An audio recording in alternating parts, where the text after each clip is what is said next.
Hi everyone, I'm Madison, and today I'm going to be explaining two of our labs, plots and optimization. So I'm going to be explaining problem 1 on plots.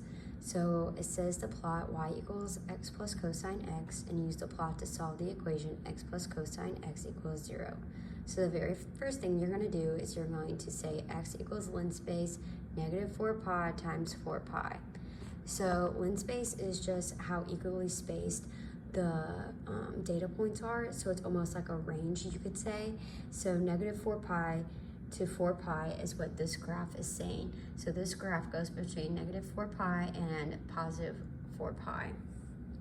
And then we're gonna have a y equals x plus cosine x, which is what it said to plot in the problem. And then we're gonna plot it using our x and y, and that's what we defined up in the front of it. And we're gonna label our axes, x label, y label, and then our grid is gonna be on so we can see that. So that's what you get as your end for this one. And then we're gonna go to part 2. So part 2 says plot y equals x squared over negative 1, 1. So I can see our x equals linspace, that changed to negative 1 and 1 because that's where our range needs to be. And then y equals x dot squared. There's that dot there because x is an element and you can't have x squared without a dot because it's an element. That's just one of the rules in MATLAB. And then after that, we're gonna plot. So we plot our x and we plot our y. We do label our axes, x label, and then y label, and then our grid is on. And that's what you should get. As you can see, it's from negative 1 to 1. And then part 3, it's asking us to plot y equals cosine 10x. So we change our linspace. We just changed it a little bit here from negative 4 to negative 2 times pi, just because we didn't need as big as of a range, so we just made it a little bit smaller. And then our y is y equals cosine 10x, which is in the problem statement. And then we're gonna plot it. So we plot our x and we plot our y, we label the axes, our grid is on, and this is what you should get. So how do we make this better? Now, that's a really good question. So what you should do is you can make it where instead of having a range in the linspace, x equals linspace negative 2 times pi, 2 times pi, we're actually gonna have 500 data points instead of 100. So that's gonna allow us to know more about our data, what's going on, so it just helps overall have a better improved graph. As you can see, we did that. You can do it up to 1,000, as many as you want, just more than 100 that was in the previous graph. And then we're going to do y equals cosine times 10 times x. This is what we were doing earlier. And plot it as normally, plot our x, plot our y, label our axes, and have the grid on. And then finally, we're gonna go to part 4. Oh, and part 3, it looks like this. So a little bit more defined. It looks a little better, improved.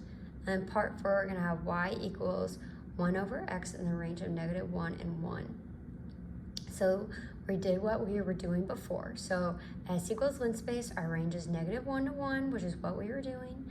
And then y equals 1, and we have to have that dot because there's that element x. So dot divided by x, which is that MATLAB rule that we were talking about earlier. And then after that, we're gonna plot it. We're gonna plot x, and we're gonna plot y, and we have our x label x, our y label y, and our grid is on. So perfect, and that's what it looks like. But it does look a little funky. If you see that line in the middle over here, it looks a little funky, so we're gonna try to fix that. So for part 2, instead of having that line, we're gonna split the lines to make it look like this. So we don't have that line in the middle. We're gonna make it 2 separate lines instead of continuous. So for the first interval, we're gonna have s equals linspace negative 1 to 1, because as you can tell, that's where it is. It's negative 1 to 1. Right here, we have negative 1 to 0. So that's what our linspace is gonna be, negative 1 to 0. And then we're gonna remove the last point where x equals 0. So to do this, we're gonna say x equals x, 1, but n minus 1. So we're not including that last element by doing n minus 1. We're doing just the one before that. And we're going to go as usual, saying y equals 1, and you have to have that dot, which is that MATLAB rule we talked about, divide by x, and then we're going to plot it. So then we're going to have our right interval. So we do the grid on, which is what we wanted. So we do hold on. We're not done with the problem yet. So our s equals linspace 0 to 1. See, remember how last time it was -1 to 1? We split it up now between -1 and 0 and 0 and 1. And then our x is going to be x2 to the end. So we want it to go to the end, and it's going to start at 2 and it's going to go to the end. And then y equals 1 dot divide by x, and our plot x and y, and then we're done by saying hold off. So we're done holding on, we're holding off. That's the end of their problem, and it's going to look like that.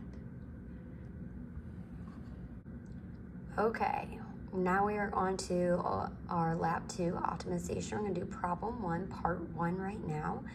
So a lot of this data is coming from a problem to start with. So we're just going to dive right into what it's trying to do. So we're going to replot z over the range of 0 to 14 and locate the maximum points and as well as the maximum value that z reaches. So our very first thing that's similar to what it was to begin with was n equals 100, m equals 100, and we're going to have r equals linspace 0 to 14 because that's what we wanted our range to be. Like it was in direction, so an m is the data point, so really it is 100. And then it's very much the same thing for h. H equals linspace is 0 to 14, and n is the number of data points, so 100. Next, we're going to compute z. Z equals zeros, n, m. So that means that it's just going to be all 0. Once you hit that zeros function, that means n and r is 0. And then for I equals 1 colon m, and for j equals 1 colon n. This whole statement, this for statement, was a previous example, but the only thing we switched was the r for the x and the j's for the y's. That is the only thing we switched. So then we're going to plot it. Instead of using a plot function like we did before, we're actually going to use a contour. So the contour is similar to this function where it's going to contour instead of making like a full-blown graph. It's going to show the different depths and peaks. So after that, we need to contour r, h, and z, which is what is similar to like x, y, and z, but it's r, h, and z. Like we had before. And then our line width. So how thick we want these lines to be. We want that to be at a 3, just so we can see it a little better. And then our axis is going to be equal, grid line on, our x label, what we want our axes to be labeled. We want it to be labeled x, we want our y labeled to be y. And then we also want a color bar. So this color bar is this over here that allows us to see what each color is meaning. So -15 is dark blue and 20 is going to be this bright yellow. And then we're going to have our max locations. How do we do that? We just look at the graph and we zoom in and we see where those are. And then we're going to put them right here. So 12.7, 12.7. So we're going to have that little dot, and then we do that with all the rest of the variables. And then we're going to hold on. We don't want it to end yet because we actually want to plot those. So we use the scatter, and we do max locations for :1 and max locations :2. We want it to be black filled. So that's what those black dots are. That's how we do that. That's how we mark it in there, because that's our x and that's our y. Basically what's saying what those max locations are. Okay, so then we're gonna move on to number 2, do the same for minimum points. So we're literally doing the exact same thing. We're gonna do the contour plot, we put that in, fine, whatever. Now we're gonna do our minimum locations. So what we're gonna look on the graph, find our minimum locations, zoom in, and try to get as best as we can possible.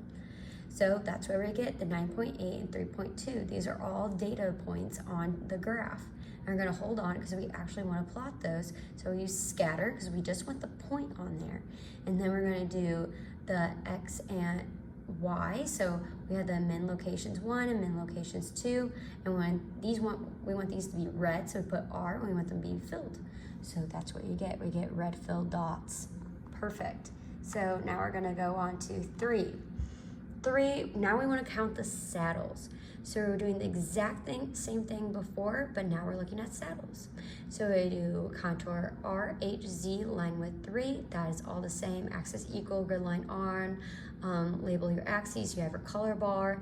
Now we look at the saddles. We go 12.5, 9.3, and 3.5, and so on.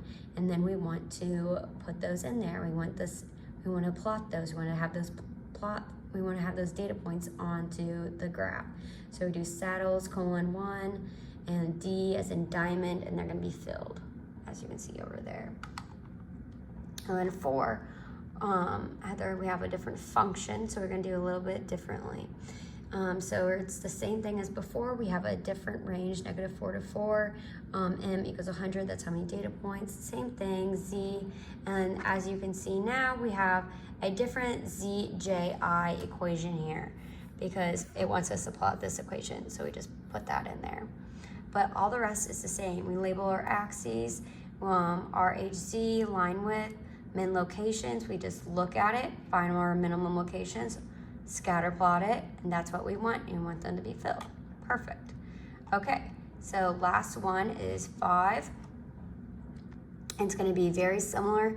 We had just needed to have this different equation in here. So this equation, and then we're going to put that in here in terms of RH, of JI and RHC. So we're going to put that into there. And then we have our lens space, -6 to 6M. We're gonna contour it as we have done every single time. Find some minimum locations, doesn't have to be the absolute, but just some. And then we're gonna plot it, and that's the end.